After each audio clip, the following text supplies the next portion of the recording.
Hi, it's Christine from Reading Escapades and Math Explorers again. Today we're going to do another math question because we are getting ready for the SATs this week.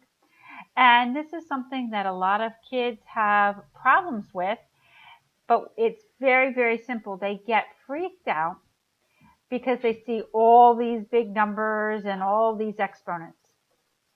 But we can just break things down to a much easier version.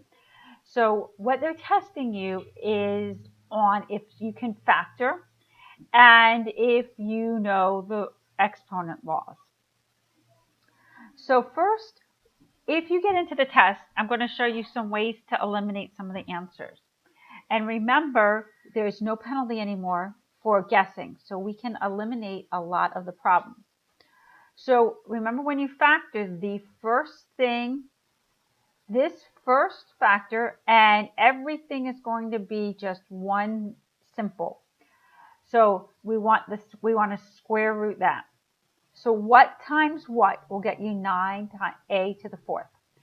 And that's going to be 3a squared, because if we take 3a squared times 3a squared, that gets us 9a to the fourth. Remember, when you multiply or you square that, you're going to multiply the numbers and then multiply the variables with the exponent. And you're going to, when you multiply exponents, you actually just add them together. So it's going to be 9a to the fourth. So this is the number we're looking for. So it's got to be this one or this one. So we can cross off that right off the bat. Okay, so then if we're looking at the equation, we're going to have this and that. This and that one, A and B. Let's look at B. What B will do is take us to the fourth power. And remember, this is how many times we're going to multiply this quantity. So it's going to be 3, that would give us 3a plus 2b times 3a plus 2b times 3a plus 2b, and again 3a plus 2b. When we multiply, we have to multiply everything by everything. So you'll be doing those two to that, to that, to that, to that, to that.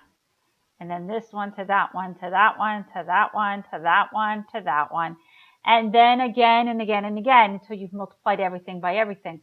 So that's not the answer. This is the trick right here, because what they're trying to do is get you to forget that you have to FOIL. Remember, the foiling is your first, outer, inner, and last. And this is, whoops, I didn't mean to do that.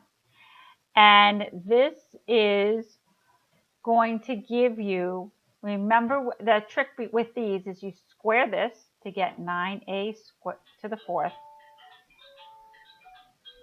And then you square that at the end to get 4b to the fourth. Then you take this times that and times it by 2 to get your 12a squared b squared. If you forget how to do that the cheater way, you could got the 2. If you wanted to double check your work, and then you would get your 9a to the fourth, the first. Your outers would be 6a squared b squared. Your innards plus 6a squared b squared. Now you could be b squared a squared, but remember, we don't want to talk like Yoda with math.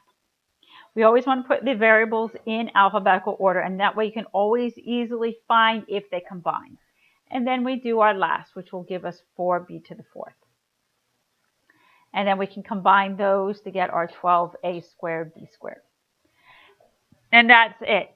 So these, they're taking into account that you are just looking to match up the 9s and the 4s, and you're not thinking that we would square them, but you are for both of those. And that's just a very easy problem if you keep your head on your shoulders. Good luck when you take the SAT. Let me know if you have any questions.